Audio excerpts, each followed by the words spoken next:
Hello and welcome to a Smurd P video, and today we are looking at Power Rangers issue 14 by Boom Studios, The Eltarian War. Now, I'm not gonna lie, I cannot remember what issue I'm on. I feel like I'm on issue 4, part 4 or part 5. I can't remember because actually I've got to apologize. It's been a long time since I've actually had the opportunity to do a Power Ranger comic review. I am a little bit behind, and for that I am sorry. So this is written by the talented Ryan, illustrations by Francesco, and with Christian also doing them as well. Raul's on the colors, and Ed as well is on the letters, which is pretty cool. Now, first of all, a little bug gripe is just what I mentioned. I would have loved it if it said The Eltarian War Part 4 or something.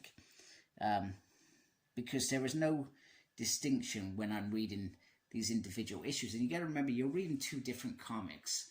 So you won't be able to say, right, this is issue, and then this is the next one, and so forth. Generally, it goes Mighty Morphin Power Rangers anyway. But I just thought I would point that out because that was a bit of a bugbear for me. Now, this issue skips the norm for Ryan in terms of no more history lessons, no more past conversations. This is just now. And we've got Sartus, I think that's how you pronounce his name, or Supreme Guardian, whatever you want to call him. He wants to find out where Safe Haven is and where are they cowering. Meanwhile, Zordon, who's got a brand new body, is straight into action. He is not messing around, and Alpha gets them safely there. Apparently, it's all in the wrist. Who would have thought it? However, we have this beautiful speech from Zordon, how the Eltarians are misguided. They're following a madman. They've murdered innocents, preyed upon worlds, and caused so much pain. Which is great, and I love moments like this because that's what Zordon is. He is the moral compass majority of the time. He goes and tells the bad guys they're bad, but he's been stuck in a tube for so long, so he's free. He actually gets to go do it this time, rather than his team that he entrusts to do these things. Meanwhile, Zach and Matt think they can pull a ridiculous amount of tons, which they cannot, and Matt makes the fatal mistake of morphing, even though he knows it's going to bring the bad guys down. But it's the only way to get Grace out. And Grace informs him that, hey, we built this to, be able to hold back against asteroids and nuclear disasters and whatnot, earthquakes, blah, blah, blah, and Tommy gets blasted, gets taken out of the equation immediately because the bad guys are here. So, Dragon Rage goes straight in, Matty Boy gets perched straight back down. So it's bad, and Grace as always just says, hey, you know what, it can get worse. Meanwhile, Candice is doing some press-ups to look good for Skull. I'm sure that's not why she's really doing it. However, the putties arrive, and with the help of Vinster and Pink Ranger, they are free, which is pretty cool. Now, Zardos arrives, and it's old friend versus old friend, and they are ready to go at it, even with his cool new body. He is ready for action. However, this is not the real battle. This is a distraction, and he tells the other Rangers, get back. You've got to do this. I trust you, and I'm proud of you, and all that jazz. Also, Jason hears some leader speak saying, we're not losing today, and he thinks, oh man, do I sound that corny? Yes, Jason, you sound that corny when you do those things. Anyway, we do those things because it's important to do those things for right and justice and all that jazz. So, it's time for them to go, and Zordon does not intend to fail today at all.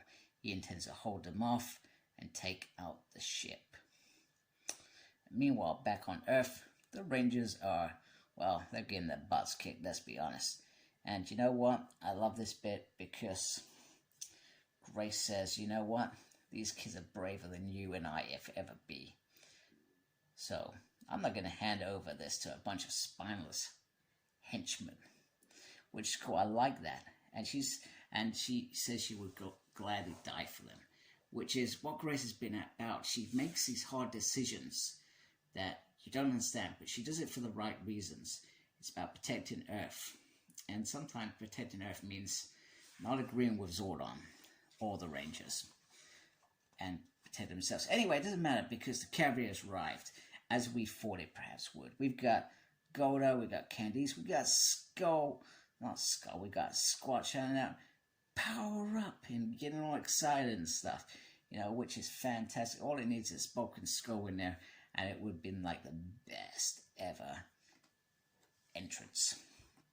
So anyway, Grace, once again, you stupid kids never cease to amaze me. Well, those little moments that just, you know what? She's thinking, these kids are fucking amazing. Pardon my language. I didn't mean to swear. I just got very excited. Anyway, we've also got another moment with Squat. Go, power, Squat. He comes in and disables the kid's armor. Meanwhile, Bamboo throws a conjunction at the one that jumps through dimensions, sort of like Nightcrawler, but a little bit faster, with a spot, depending on what you want to refer to. And this potion confuses that creature, and, well, let's just say it doesn't end very well. Meanwhile, Goldar is ruthless and just takes out the flyer. I cannot even remember her name, but he just takes her out and she falls to the ground, because that's what he does. He's Goldar. So anyway, Candice tries to appeal to her old friend's nature, say, we serve Eltar, not Zartus, Eltar. The others will listen to you. This is your opportunity. However, Zartus arrives with his Imperials, and he intends to incinerate them all, crushing all hope and all that good stuff. But anyway, the Zords have backup. No, the Rangers have backup. They call in their Zords. And they've arrived just in time, which is perfect. Tommy seems to be back on his feet. Matt's back on his feet. The other Rangers have arrived. It is all good. So, Sauron is on the moon. He intends to get the Zero Crystal and get back to Earth. Takes out some putties. But you know what this means. This is it. This is the moment.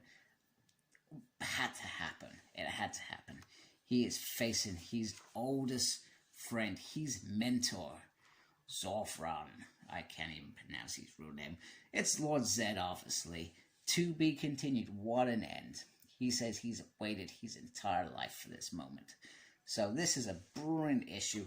I love Zordon in a body. I think it's absolutely fantastic and a lot of fun. I love the artwork on this. I feel Ryan's doing a great job with this event, because the last event they did was necessarily evil, and I think I felt like it was very poorly executed for perhaps all the build up and hype around it.